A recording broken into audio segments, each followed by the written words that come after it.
Wherever you go, whatever you do, throw a little at it. Omax, Vest and Briefs. வங்கியில் கணக்கு locker வசதியை பயன்படுத்துபவர்கள் தங்களது வாரிசுதாரராக இனி 4 பேரை நியமிக்கலாம் என மத்திய நிதியமைச்சகம் அறிவித்துள்ளது. வங்கிகளில் கணக்கு தொடங்குபவர்கள், வங்கி லாக்கர்களில் நகை உள்ளிட்டவைகளை வைத்திருப்பவர்கள், அதற்கு பொறுப்பாக வாரிசுதாரர் ஒருவரை நியமிக்கலாம் என்ற விதி அமலில் இருந்தது. இதில் வங்கி திருத்த சட்ட விதிகளின்படி நிதி அமைச்சகம் மாற்றம் செய்துள்ளது.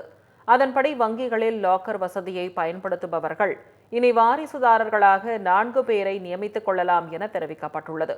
இந்த புதிய வசதியானது வரும் நவம்பர் மாதம் முதல் அமலுக்கு வர உள்ளது. இந்தியா அமெரிக்கா இடையேயான வர்த்தக ஒப்பந்தம் இறுதி கட்டத்தை எட்டியுள்ளதால் விரைவில் கையெழுத்தாக வாய்ப்புள்ளது என எதிர்பார்க்கப்படுகிறது. இந்தியா அமெரிக்கா இடையே இதுவரை 5 கட்ட பேச்சுக்கள் நடைபெற்றுள்ளன. முன்னதாக இந்திய பொருட்களுக்கு அதிபர் டிரம்ப் 50% வரி விதித்த நிலையில் பேச்சு தடைப்பட்டிருந்தது. ஆலோசனைக்கு பிறகு அமெரிக்க குழுவினர் டெல்லி வந்து பேச்சு நடத்தினர். அப்போது இரு தரப்பினரும் பலன் பெறும் வகையில் விரைவில் ஒப்பந்தத்தை நிறைவேற்றுவது என முடிவு செய்யப்பட்டது.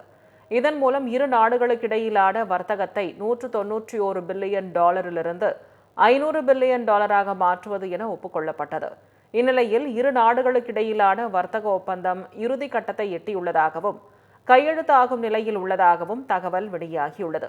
இதனிடையே அமெரிக்கா உள்ளிட்ட முக்கிய கூட்டாளிகளுடன் நடந்து வரும் வர்த்தக பேச்சுவார்த்தைகளுக்கு மத்தியில் இந்தியா அவசரமாக எந்த ஒப்பந்தத்திலும் கையெழுத்திடாது என மத்திய வர்த்தகத்துறை அமைச்சர் பியூஷ் கோயல் திட்டவட்டமாக தெரிவித்துள்ளார்.